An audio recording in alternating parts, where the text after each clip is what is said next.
రెడ్డిగా కృష్ణా జిల్లా అవినిగడ్డ నియోజకవర్గంలోని మోపిదేవి దేవాలయంలో డిప్యూటీ సీఎం పవన్ కళ్యాణ్ త్వరగా కోలుకోవాలని కోరుతూ జనసేన నాయకులు కార్యకర్తలు పూజలు నిర్వహించారు. మోపిదేవి మండలం శ్రీ సుబ్రహ్మణ్యేశ్వర స్వామి దేవస్థానంలో జనసేన నాయకులు రాజాబాబు ఆధ్వర్యంలో ప్రత్యేక పూజలు నిర్వహించారు.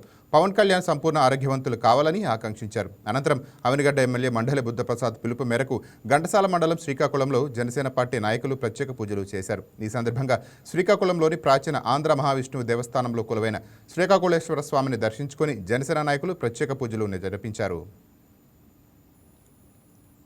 శ్రీ పవన్ కళ్యాణ్ గారు అనుకోకుండా అకస్మాత్తుగా ఆయన ఆరోగ్యం కొంచెం ఇబ్బంది కలిగి అస్వస్థకు గురైన వార్త నిన్న రాత్రి మనందరికీ కూడా తెలిసిందే.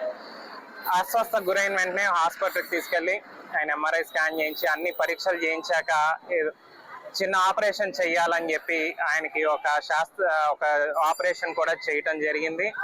అయితే వారు ఆరోగ్యం త్వరగా కోలుకొని అంతా మళ్ళీ ప్రజాసేవలోకి వచ్చి మళ్ళీ ప్రజలందరికీ అందుబాటులో ఉండి సేవ చేయాలని చెప్పి ప్రతి ఒక్కరం కూడా ఈరోజు కోరుకుంటాం జరుగుతుంది. అదే సందర్భంలో ఇవాళ మోపిదేవి శ్రీ సుబ్రహ్మణ్యేశ్వర స్వామి దేవస్థానంలో ఇక్కడ అభిషేకము ఈ ప్రార్థనలు కూడా చేయటం జరిగింది. అదేవిధంగా అవనిగడ్డ శివాలయంలో అదే విధంగా ఈ నియోజకవర్గంలో ఉన్న అన్ని దేవాలయాల దగ్గర కూడా వారి యొక్క ఆరోగ్యం త్వరగా కోలుకొని ప్రజలకి మరింత సేవ చేసే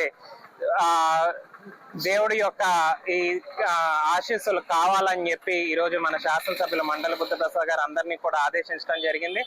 అన్ని చోట్ల కూడా జన సైనికులు వారి ఆరోగ్యం కోసం ఈరోజు ప్రార్థనలు చేయటం జరుగుతుంది కనుక వారికి దేవుడి యొక్క ఆశీస్సులతో త్వరగా కోలుకొని ప్రజలకి మరింత త్వరగా అందుబాటులోకి వచ్చి మరింత సేవ చేయాలని చెప్పి భగవంతుడు